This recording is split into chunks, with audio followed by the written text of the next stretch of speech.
In this question, we've been told that the length of telephone conversations in minutes by sales reps of a certain company are modeled by the continuous random variable t. The probability density function of t is given below. We're asked first to show that k equals 1 over 72. Well, we're going to make use of one of the first conditions we ever came across with continuous random variables. We know that the area of this whole function should equal 1.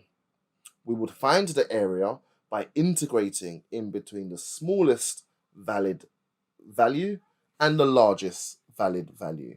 So we'll just put that as integrating in between infinity and negative infinity. We're integrating the function with respect to t.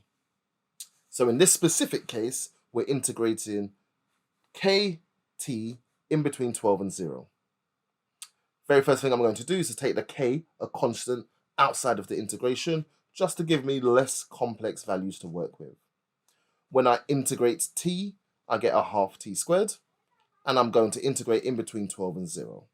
So, substituting in these limits, I get a half of 12 squared, that's a half of 144, subtract a half of 0 squared, which is 0. So, half of 144 is 72, 72k equals 1. K, in this case, is 1 over 72, and that is what we were asked to show. So perfect, we've shown what we were asked for. Part B asks us to determine the probability that t is greater than 5.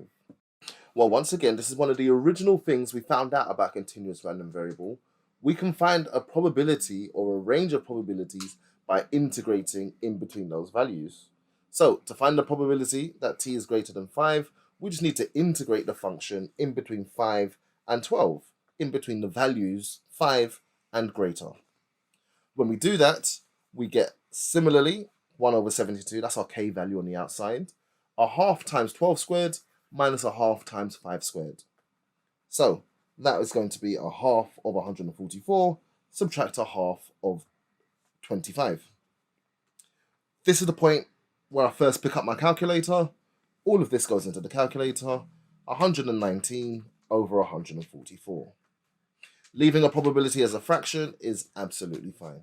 In part C, we've been asked to show, by calculation, that the expectation of t equals the variance of t.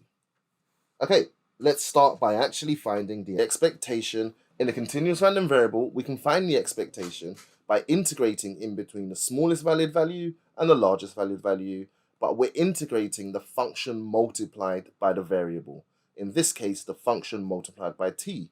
So we're integrating t squared. So let's set that up as usual. I've got my constant on the outside. T squared integrates to 1/3 t cubed, and we're substituting 12 and 0 as those are our limits. A third multiplied by 12 cubed multiplied by 1 over 72 gives us 8. The expectation of t squared. We're integrating in between the maximum and the minimum. We're multiplying the function by t squared this time. Similar process, t cubed, when we integrate, gives us 1 over 4 t to the power of 4. We're still substituting 12 and 0. 1 over 72 times 1 over 4 times 12 to the power of 4. This is going to give us 72. So, now that we have the expectation of t squared and the expectation of t, we can find the variance of t. That's going to be 72 minus 8 squared. 72 minus 64, that's going to give us an answer of 8. So we found the expectation of t, and we found the variance of t, and they both equaled 8. So we have shown expectation of t equals the variance of t.